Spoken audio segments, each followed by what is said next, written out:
તો સુરતમાં નવી સિવિલના ડોક્ટરો બીમારીમાં સપડાઈ ગયા હોવાનો મામલો સામે આવ્યો છે। નવી સિવિલના 4 ડોક્ટરોને ડેન્ગ્યુ અને ચિકનગુનિયા થયો છે।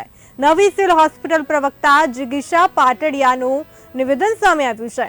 3 ડોક્ટર બીમાર છે, 2 ડોક્ટરોને તાવ છે, 1 ડોક્ટરને શ્વાસ લેવામાં તકલીફ પડી રહી છે।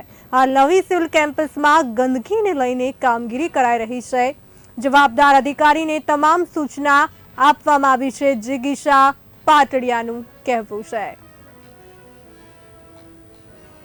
હાજી, આપ સૌએ જે મને ફીડબેક આપ્યા એ બાબતે જે પણ કંઈ જરૂરી કામગીરી છે એના માટે અમારા જે 2 ઉપરી અધિકારીઓ છે, ડીનશ્રી અને સુપ્રિન્ટેન્ડન્ટશ્રી દ્વારા સેનિટરી ઇન્સ્પેક્ટર અને એમની ટીમને જરૂરી આદેશો આપી દેવામાં આવ્યા છે અને આ બાબતે તાત્કાલિક ધોરણે ઘટતું કરવા માટે એમને જણાવી દેવામાં આવ્યું છે।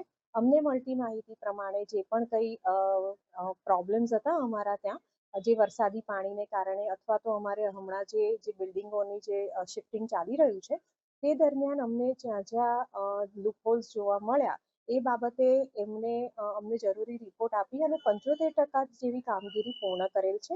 જે બાકીની કામગીરી છે તેને તાત્કાલિક ત્વરિત ધોરણે કરવામાં આવે તેવા આદેશો અમારા ઉપરી અધિકારીઓ દ્વારા થઈ ગયા છે અને એનું તાત્કાલિક નિરાકરણ આવશે।